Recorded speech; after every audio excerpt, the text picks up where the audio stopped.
Hello and welcome to a special episode of Adobe Creative Cloud TV. My name is Terry White, and in this special episode, we celebrate Photoshop's 25th anniversary. That's right, as of today, Photoshop turns 25. It was first released on February 19th, 1990. So 25 years ago, we saw version 1.0. And I thought, what better way to celebrate Photoshop than to really help people understand what we had back then versus what we have now. For example, here I have the latest version, Photoshop CC for 2014 release, up on my screen with all the updates and ready to go. And I can do just about anything. I can do whatever my creative mind allows me to think up. If I can think it up, I can pretty much do it in Photoshop with all the magic that's been added over the years. But many of you, in many cases, are either younger than Photoshop, meaning you're under 25 or around 25, or maybe you're older than 25, but you were a kid when Photoshop came out. So that means you probably started with a much later version than 1.0.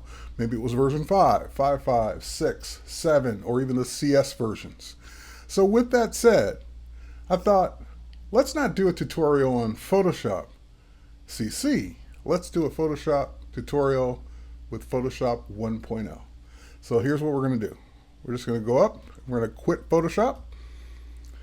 And if you were back, and we're going to take a little time travel trip here. If you were back in 1990, this is what you would be running Photoshop on. You'd either be running it on what we called a Mac Classic, Mac Plus, an SE, something of that nature back then, with its built-in 9-inch monochrome display. Or perhaps you graduated to a LC, a Mac 2, or something of that nature that you could have a color display on. In either case, you were running Photoshop on hardware that wasn't as good as your smartphone is today. Wasn't as powerful as your smartphone is today. So with that said, how do I run Photoshop? I don't have one of these old machines with me today. Next best thing. I've got an emulator. Let's go ahead and pull it over. I'm going to pull it over from a different display with a different resolution, so I might get some weird display color issues here. I'm just going to wipe through them, kind of clean the screen here, and there we go. All right, so here we are in the old Mac OS. As a matter of fact, which version of Mac OS is this? Let's take a look. We're going about this Macintosh. It is System 7.53. System 7. Not Mac OS 10.7. This is pre-Mac OS 10. And Mac OS 10 has already had 11 releases. So it's, this is ancient hardware and ancient software back in the 90s. And as you can see, I had a whopping 64 megs or 65 megs of RAM back then. Actually counted as 64. So this is just unheard of in today's market. Let's go ahead and close this and let's launch Photoshop 1.0. And right before we launch it, let me point out one thing, is that Photoshop 1.0 shipped on a floppy disk, those little cartridges that went inside your computer, and it shipped on a 800K disk, 800K disk. It was that small. So let's go ahead and double click and launch Photoshop 1.0. And let's go ahead and open up an image, and then we'll take a quick perusal of the interface, and we'll do a little Photoshop work. I'm going to go ahead and open up, and this image that I'm opening up actually has some historic value. This is the image, it's called Jennifer in Paradise, that Thomas Knoll, one of the inventors of Photoshop, Thomas and John Knoll, that Thomas used to show Photoshop to Adobe. In other words, he brought it in the computer, opened up this image, and started working on it to show the power of Photoshop. And this image, Jennifer, this is, I believe, his girlfriend at the time, became his wife, and he thought, well, let's make it personal. Let's make it about an image that I took, and we can show what we can do with it. Now, of course, I can't, show exactly what he did because I wasn't there, but I heard from rumors and heard from my buddy Russell Brown some of the things that he showed that wowed them back then, and let's go ahead and take a look at some of those things. First and foremost, if you look at the interface, if you've been using Photoshop, chances are you recognize these tools. You have your elliptical selection tools, elliptical, rectangular marquee, lasso, magic wand, grabber hand, magnifying tool, crop tool, text tool, paint bucket for filling, your gradient tool, line tool, eyedropper, eraser, pencil, the spray tool, the paintbrush, the not the magic wand, but the clone stamp tool, the smudge tool, blur, and sharpen.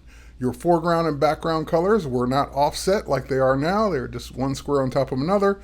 And then your various presentation mode for the windows. Now, if we go up to our file menu, file was pretty much the way you would expect. Open files, save files, close files. If you were fortunate enough to have a scanner back then, which was the primary way to get images into Photoshop since there were no consumer digital cameras back then, you would use the acquire module and you would use something called Twain, most likely to attach to your scanner and bring it in if you were fortunate enough to own a scanner. Under the edit menu, the standard system things like cut, copy, paste, fill, crop, define a brush and define a pattern even back in those days, some paste controls, and this is where you'd set your Photoshop preferences. Under the mode menu, you have your various modes. And I want to point out that even Photoshop 1.0 had Cmyk. And this is probably one of the reasons why Photoshop took off in publishing, because it enabled people to do color separations for offset printing on their computer. In other words, without having to send them out or have it done in a high-end facility, you could actually do your own color separations if you were a print shop. So that pretty much would just about pay for Photoshop in a computer right then and there. You had channel support, and let's go into the image menu, your image map support, your adjustments, levels, brightness, contrast, color saturation, or color balance, hue and saturation. No curves. There were no curves back then. If anything, you used the map arbitrary as your curve method. You had filters. Yes, there were filters back then in Photoshop. Very few and very rudimentary filters, but you had filters, you had the calculation models, you had your flip and rotate controls, your resize and resample, trapping, again, another color or printing feature. Your various selection tools and methods. But wait, where are the panels? Where are all the palettes and things that normally are around Photoshop? Well, we did have palettes back then. We had two. We had the palette, which was basically your colors, and we had brushes. That's it. And this was your brushes panel back then. That's it. That's all you had. So I can close these because I'm sure I can bring them up anytime I need them. And now let's go ahead and take a look at what we can do with this image. I'm going to do a couple basic things to kind of commemorate what was done in the initial showing of Photoshop back then, and then I'll get into another example with another set of images for some compositing. But just back then, things that I'm about to do were just unheard of. So for example, making a selection around just Jennifer. Well, today you have all kinds of tools and methods and masking to do it. Back then, you might start with something like the magic wand or lasso. And I'm just going to go ahead and make just a loose selection around her. And we'll keep it very loose. And now that I've made this selection, of course, I don't want it to be hard-edged. And that was kind of the magic of Photoshop 1.0, is that I did have the ability to go up to the select menu, come down to feather, and feather that selection, let's say by 10 pixels. Now that I've feathered the selection, let's go ahead, and normally I would just go ahead and grab this, hold down my option key, and move her over, make a copy that way. But in my emulator, the thing I'm running this all in, the option key is not acting right in Photoshop. So yes, Photoshop did support the option key for a lot of things, or Alt key back then for a lot of things.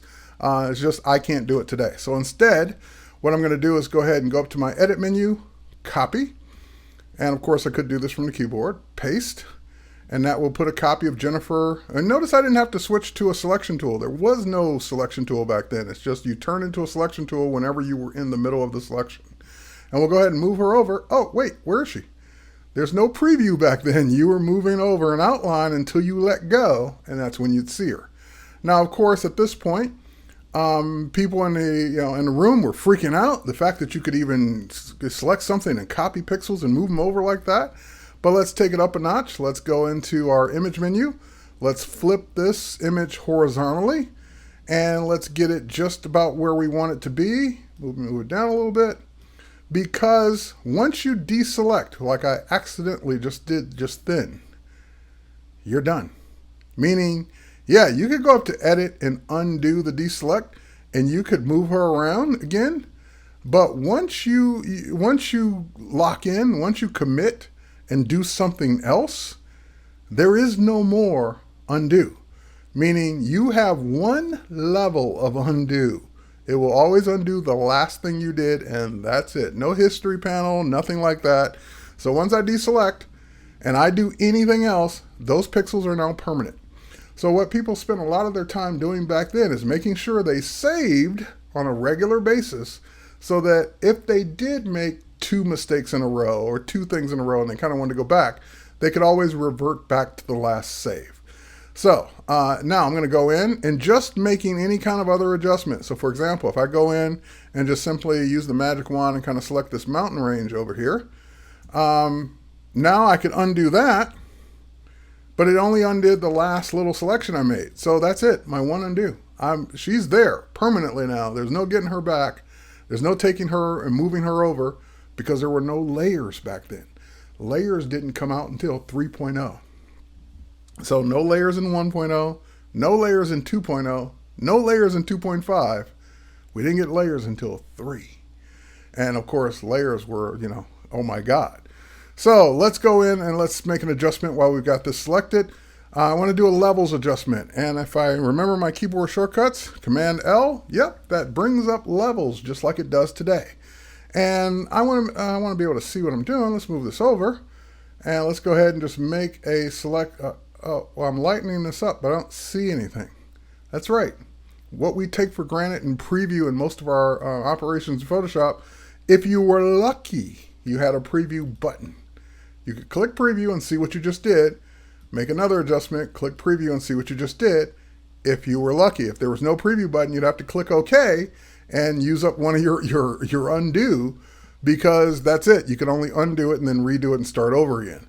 So once I click OK, and then once I deselect, that's done, permanent. So you can kind of see where Photoshop started. Revolutionary at the time, but oh my God, the things we can do now compared to this are just phenomenal. One more thing is that I believe Thomas did show the clone stamp tool, and maybe clone the cloud or maybe clone Jennifer over, but just the fact that you could do cloning back then, that was it. I think Russell Brown was quoted as saying, that's when I ran into John Warnock's office, or wanted to run into John Warnock's office and say, buy this now, because he had never seen anything like this before on a computer back in 1990. All right, so let's close this. We had enough fun with Jennifer in Paradise. And again, that has the historic value of that being the first image that Photoshop was used to do a demo with. Let's not save it. And now what I want to do is I want to open up one of the other images I happen to have here on the desktop. So let's go to File and Open. Matter of fact, I want to open that Statue of Liberty JPEG right there. Oh, wait. The JPEG is not in the list. Huh. Wonder why Photoshop doesn't see it. Oh, I remember. There was no JPEG format in 1990. JPEG didn't come out for 2 more years, till 1992. So there was no Joint Photographic Experts Group, which is what JPEG stands for, format when Photoshop came out. So the reason it doesn't see a JPEG is because JPEG hadn't been invented yet. All right, so let's go in and let's open up the Statue of Liberty TIFF, which we can open. So we'll open up this TIFF file, and we'll let's zoom it out, or actually zoom into it, I should say. And we'll make it nice and big, and let's go ahead and use that magic wand one more time, and we'll make a selection. And we'll hold down our Shift key, and we'll make another selection, another selection, another selection. Again, I could use my lasso, I could use other tools, I could change the tolerance on this to do a better job or a faster job, but you get the idea. These were the pain points we had back in those days of working with Photoshop just to get the most simple things done. I think I missed a spot up there. Oops, undo. I want to add that in. And I'm I'm adding in too much. All right, I'm just going to let it go for now. All right, next thing I want to do is I want to open up another image. I could zoom in and work on that some more, but it's not worth it. Let's go ahead and open up another image. And I want to open up the US Flag Tiff file. And yes, you could have multiple images open. Oh my God, you can have two things open at the same time. Yes, you could have multiple images open if you had enough RAM. And you can see that nice, fast refresh there. Let's go in and do a select all. Copy from the clip or from the command key. Let's go ahead and close the flag. And let's come back to the Statue of Liberty. Did I deselect? I might have. Oh, I deselected by mistake. Darn it. All right. Oh, no. Out of memory. There we go. No. Okay, we're there. I got it back. All right. Edit. Paste into. And there's our image. Now, of course, again, I didn't do a great job selecting right in here, but we paste our image. Now, at this point, what can I do? I can move it around, just like you would today. I can apply other adjustments, and this is kind of how you had to think about Photoshop. You had to think in a way of, am I done? Is there anything else I want to do? Because deselecting is kind of death. You're committing to it at that point. So once you deselect, I want to make the flag a little bit more dramatic. Once you deselect, in other words, look around, make sure it looks the way you want it to look, because once you deselect, you're committing to it. All right, I'm going to go ahead and deselect, and I want to do one more thing just for fun. I want to work with text. I want to add the word liberty across this. So there's a type tool. There always has been since day one. But here's the thing about the type tool. Let's click it.